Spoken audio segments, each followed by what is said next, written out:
시청자 여러분 안녕하십니까. 정치 크리처 시작하겠습니다. 거대 양당과 함께 제3지대 공천 윤곽도 속속 드러나고 있습니다. 선발 주자격인 개혁신당과 새로운 미래도 지도부를 중심으로 공천 윤곽이 드러나고 있는데요. 오늘 정치 크리처에서는 개혁신당과 새로운 미래의 공천 현황 함께 살펴드리겠습니다. 또 총선을 목전에 앞두고 국내힘 악재로 떠오르고 있는 이종섭 전 국방부 장관의 호주 대사 내정 이슈도 함께 살펴보겠습니다. 지금부터는 총선 30일 채 안 남았는데요. 국민의힘 악재로 떠오른 이종섭 전 국방부 장관의 호주 대사 내정 이슈, 이 부분을 좀 살펴보겠습니다. 이 부분을 저희가 정치 크리처 팀이 선택하는 이유가 여러 악재가 지금 있지만 상당히 휘발성도 있고 수사와 관련이 된 문제고, 또 과거에 해병대 최상병 사망 사건, 윤석열 대통령, 국방부, 법무부 다 지금 들어가 있어요. 네. 더불어민주당에서는 탄핵까지 하겠다는 얘기입니다. 그리고 개혁신당과 새로운 미래에서도 계속 비판이 나오고 있어요. 상당히 좀 파장력이 오래 갈 것 같은데 좀 정리를 해봐야 되겠습니다. 가장 핵심부터 얘기를 좀 나눠보면, 윤석열 대통령은 왜 이종섭 장관을 하필 이종섭 전 장관을 호주 대사로 임명을 했을까요? 네. 또 핵심은 지금 이 시점에. 예. 하필이면 총선 대비용이죠. 총선 대비용이요? 네. 그러니까 총선 때 이 이슈도 굉장히 이제 조금 전에 말씀하셨듯이 휘발성도 크고 하기 때문에 예. 이것도 분명히 이슈가 될 거다. 네. 그 생각을 이제 했겠죠. 윤 그래서 대통령이요? 윤 대통령이든 아니면 대통령실의 참모진이든 아니면 당 쪽에서 건의를 했을 수도 있고. 그래서 이제 일단 이 악재를 조금 이제 관리하는 차원에서 네. 취한 조치라고 저는 봅니다. 그렇게 볼 수밖에 없다. 잠깐만요. 그 전에 질문을 드리고 싶은 게, 그러면 이종섭 전 장관 같은 경우에는 그 해병대 최상병 사망 사건 수사 외압 의혹을 받고 있는 당사자거든요. 네. 그런데 이거를 그 청와대나 아니면은 대통령실이나 윤 대통령 그 대통령실 내지는 그 여당에서 이거를 의도를 했다? 네. 어떤 이해가 안 가네요. 아니, 총선 때 여러 이슈가 있겠죠, 물론. 네. 그런데 그 중에도 이 이슈도 굉장히 중요한 이슈고, 네. 최근에 이제 어떤 일이 있었나요? 한동훈 위원장이 예. 다니는 곳마다 지금 전직 해병대 분들이 따라다니면서 계속 이야기를 하잖아요. 예. 화면에 계속 잡히고. 예. 이런 부분도 상당히 신경이 쓰이는 거죠. 이제 그런 상태고, 그러니까 자기들 생각하기에도 이거는 좀 처리를 잘못했다라는 것, 그 생각을 지금 갖고 있는 겁니다. 이종섭 전 장관에 대한 그 말씀이시죠? 네, 관련된 부분들을 이걸 발뺌하기가 어렵다라고 지금 보고 있는 거예요. 그래서 외국으로 빼려고 했다? 네, 그렇게 볼 수밖에 없어요. 이제 제가 그렇게 보는 이유 중에는 이런 이제 조금 전에 그런 주변적인 상황들도 있지만, 그렇군요. 전직 장관을 대사로 보내는 경우 보셨어요? 그건 좀 낮춰서 보내는 거죠? 네. 어. 굉장히 이례적인 일이잖아요. 그런 거는 분명히 이제 이유가 있는 거죠. 통상적으로는 이런 식으로 그 대사 인선을 안 하기 때문에. 네. 장군 출신들이 대사로 나가는 경우는 많이 보셨을 거예요. 예. 예. 그런데 전직 장관이 그만두고 대사로 나간다? 맞습니다. 게다가 국방부 장관입니다. 예. 별로 이렇게 규모가 크지 않은 그런 부처도 아니고, 예. 국방부는 상당히 이제 거대 조직이잖아요. 그리고 비중도 굉장히 높고, 장관들 중에서는 그런 장관 출신을 빼가지고 대사로 보낸다? 이런 거는 거의 없죠. 혹시 주미대사로 보냈다 이런 정도면 대사도 이제 이 급이 있잖아요, 그죠? 해당 국가의 나라에 이제 우리가 이제 중시하는 나라에 따라 서열이 쭉 있단 말이에요.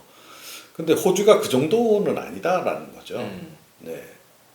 굉장히 중요한 나라 중에 한 것은 분명하지만, 그래서 이거는 굉장히 이례적으로 볼 수밖에 없는 거고, 그렇기 때문에 뭔가 배경이 있지 않고는 이렇게 이제 보내기가 좀 어려운 거죠. 네. 그 말씀이시군요.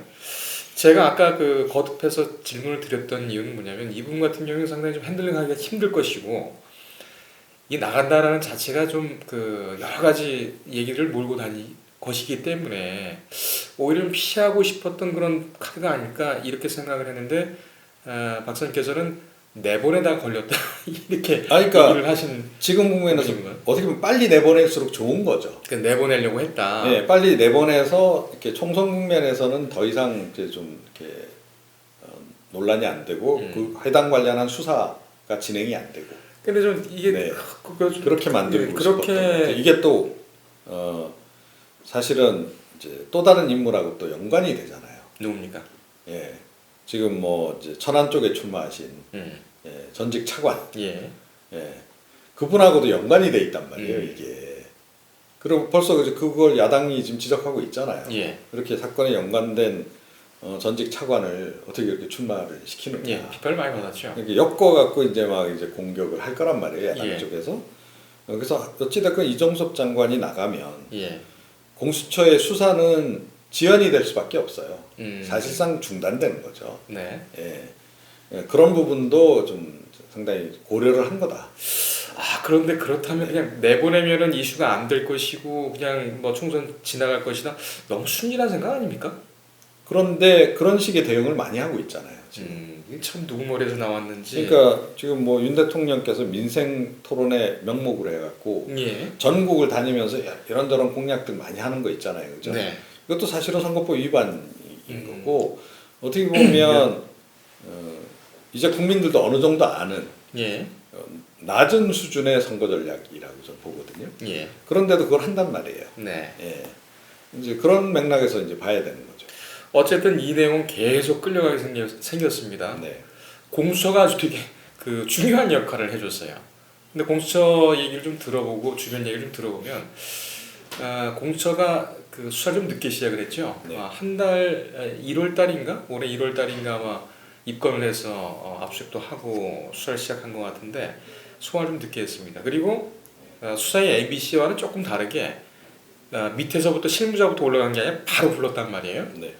좀 급했다라는 얘기도 있고 수사가 좀 스텝이 꼬였다는 얘기도 있습니다만 어쨌든 이종섭 전 장관을 소환을 하게 되면서 언론에 나왔고 호주 대사 임명 문제가 됐고 출국 금지 해제 또 명령 이 얘기도 있습니다. 근데 공수처의 행보 중에서도 좀 이상한 것이 뭐 언론을 통해서 나오지는 않았습니다만은 이의 신청을 했느냐가 좀 문제인 것 같아요. 원래 법무부 수사기관에서 하게 되면은 법무부에서는 출국 금지를 하든 해제를 하든 그 내용이 수사와 방해가 되면은 수사기관에서는 이의 신청을 해야 되거든요. 근데 그 부분 얘기는 좀 안 나와서 좀 추가로 좀 확인을 좀 해봐야 되겠다는 생각이 좀 듭니다. 근데 이번에 이제 가장 결정적으로 이제 이게 이제 좀 들키게 된 그런 부분이 이제 출국 금지에서 딱 이제 들켜버린 거잖아요. 내보내려고 보니까 출국 금지가 돼 있었던 거고 그러니까 이거 빨리 풀어야 되겠네. 이렇게 되니까 황급히 풀고 이게 이제 언론에 노출이 이제 돼버린 거 아니에요. 이게 여러 부서가 관련이 되다 보니까 이게 숨기기가 좀 어려웠던 거죠. 그래서 이제 이게 논란이 될 수밖에 없었던 거고 이제 그러고 보니까 공수처의 수사도 되게 이상하게 진행이 됐던 거예요. 결국은 이제 이 대사 출국에 맞춰가지고 수사도 이렇게 했던 거. 어떻게 보면 이제 통과 의뢰 비슷하게 그냥 해서 그냥 내보내는 이런 식의 이제 이게 돼버린 게 이제 다 드러난 거죠. 민주당에서는 꽃가마 도피라고도 얘기를 하더구만요. 어쨌든 외교본부 장관까지 직권남용 혐의로 탄핵 고발을 하겠다 이렇게까지 나온 상황입니다. 한동훈 비대위원장이 이 부분에 대해서는 잘 대꾸를 못 하고 있어요. 그러니까 본인도 수사를 해본 사람이잖아요. 그리고 일반 국민들이 대체로 수사가 어떻게 진행된다는 거 다 알고 있단 말이에요. 뭐 워낙 그동안에 사건 사고들이 많아서 국민들이 본의 아니게 이제 이 수사 전문가 비슷하게 되었어요. 준수사 전문가. 근데다 요즘에는 이제 뭐 이제 상대방 진영에서 눈을 켜고 이걸 감시를 하잖아요. 그러니까 이제 이게 쉽게 거짓말도 못하는 겁니다. 이게 상황이. 그러니까 한동훈 위원장 자기가 너무나 잘하는 그런 그 영역들이고 또 이번에 법무부도 연관이 돼 있잖아요. 그러니까 말을 못하는 거죠. 명쾌하게 딱 얘기를 못하는 거예요. 그리고 그런 거로 봐서는 한동훈 위원장 쪽에서 뭐 요청을 해서 이렇게 됐을 가능성보다는 대통령실 작품일 가능성이 좀 더 높지 않나. 네. 이렇게 지금 이제 볼 수밖에 없는 거죠. 알겠습니다. 이게 대통령 리스크라고 표현을 해도 될까요? 대통령실 리스크. 대통령실 리스크가 정확할까요? 그렇게 생각을 합니다. 이번 사안 같은 경우에는 그렇게 생각을 합니다. 물론 이제 대통령한테 다 보고가 이루어져서 이루어진 일은 분명하죠. 뭐 대사 임명을 대통령 몰래 할 수는 없는 거기 때문에 그런데 이제 좀 좀 실무적으로 디테일하게 좀 관리를 해야 될 부분들이 있잖아요. 예를 들어 뭐 좀 출국 금지돼 있는 것도 확인도 좀 해보고 미리 그랬더라면 이런 일이 있었겠습니까? 알겠습니다. 몰랐다는 것 자체도 몰랐다면은 그것 자체도 문제가 되겠습니다.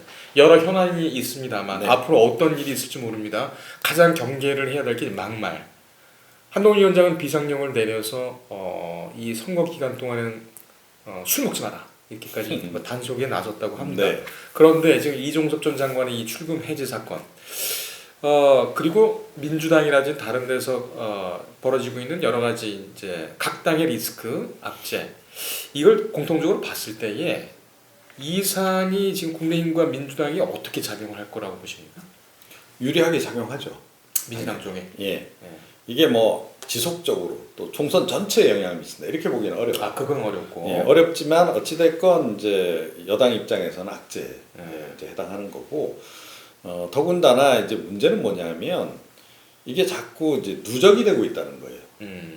이런 이제 소소한 악재들, 자기들 생각엔 소소하다고 생각하는 그런 악재들이 자꾸 누적이 되고 있는 거예요. 이게 1년에 이틀막 사건들이 있었잖아요. 그런데 또 이제 이런 사건까지 있으면 이쪽 사람들은 무조건 그냥 은폐하고 숨기고 이러려고 하는구나라고 국민들이 생각을 하는 겁니다. 그리고 이번 사건 딱 터지니까 사실은 뭐 직접적으로 연관이 없는데도 이틀막 사건이 바로 연상이 된단 말이에요. 그런 것이 이제 무서운 거죠. 사실은 그렇게 봅니다. 알겠습니다. 민주당이 이 이슈를 어떻게 끌어갈지도 좀 봐야 될 것 같고요. 한동훈 위원장이 또 어떤 스탠스를 취할지, 이 또 법률가라서 이런 부분에는 또 의외로 좀 취약할 수도 있거든요. 그렇죠. 그러니까 자기 나름 뭐 수사를 잘했던 그런 검사 출신이잖아요. 그리고 뭐 그런 정도 어찌됐건 그 분야에서 이렇게 좀 활약을 했고 두각을 나타냈던 인물들은 자기 나름의 또 원칙이라는 게 있단 말이에요. 맞습니다. 근데 원칙과 어긋나는 일이 벌어졌어. 자기가 보기에도. 그럼 거기에 대해서 말을 해야 되는데 소신과 다른 얘기를 해야 되는 상황이 왔을 때 법률가들이 쉽지가 않아요. 어떻게 할 거냐 하는 건데 이게 참 쉽지 않은 거죠. 공무원 출신들은 특히 더 합니다. 저도 제가 보기에도 한동훈 위원장도 비슷한 그런 갈등을 지금 굉장히 많이 겪고 있을 거다. 그래서 대부분의 사안은 때에 따라서 거짓말도 할 테지만 이게 반복적으로 계속되면 이제 스스로 굉장히 갈등에 빠질 수밖에 없는 그런 거다. 그렇게 되면 뭐 결정적인 순간에 마지막에 몰리면은 뭐 그렇죠. 쳐버리고 갈 수도 있고. 그리고 있을까요? 이게 계속 리스크로 작용해가지고 예를 들어 뭐 정당 지지율이 막 하락하고 뭐 총선이 좀 어려워진다 그러면 이제 뭔가 좀 신용이라도 좀 해야 되는 상황이 되는 거죠. 그러니까 본의 아니게 차별화에 나서지 않을 수 없는 그런 상황이 올 수도 있다. 그렇게 생각하고 그 다음에 한동훈 위원장 자체도 전 리스크가 적지 않이 있다라고. 저는 한동훈 위원장 뭐 이제 보수 진영 쪽에서는 말 잘한다 그러고 막 이렇게 칭찬을 하는데 저는 불안해요 이렇게 보고 있으면. 말하는 게 불안하죠. 그러니까 원래 자기가 하던 자기가 잘 알던 분야도 아닌 분야다 보니까 그런 것 같은데, 그러니까 어색한 거죠. 이쪽 상황에 대해서 사실은 디테일까지 잘 몰라. 그러니까 이제 옆에 측근들이 해주는 얘기, 참모진들이 해주는 얘기를 이제 외워서 이제 얘기를 하다 보니까 제가 가만 보고 있으면 굉장히 겉돈다 이런 느낌이 들고, 그러기도 하고 이제 그러다 보면 이제 말실수가 나오는 거죠. 어느 순간인가. 그래서 제가 보기에는 한동훈 위원장도 꽤나 그 말실수 리스크가 있다. 뭐 이재명 대표는 뭐 이미 말실수 리스크가 있는데 어찌됐건 양당의 대표급들이 하는 그 말실수가 선거에는 큰 영향을 미칠 수밖에 없거든요. 그렇죠. 리스크가 말실수 리스크 중에서 가장 큰 게 이제 이 대표들의 말실수라고 이제 봐야 되는데 네. 한동훈 위원장도 제가 보건대는 아마 총선 본격화되고 막 그 정신없는 국면에 들어가면 예. 말실수가 꽤 나올 가능성이 높다 그렇게 좀 보고 있습니다. 알겠습니다. 이거 이 말은 참 그 정치에서 가장 중요하기도 하지만 이게 나락으로 떨어뜨리는 또 그 장치도 될 수 있단 말이에요. 그렇죠. 일순간에 그렇게 될 수 있는 거죠. 알겠습니다. 지금 뭐 국민 중심으로 해서 리스크 잠깐 정리를 해드렸습니다만 정치인들 말 어떻게 하는지 시민 여러분 또 같이 한번 봐주시죠.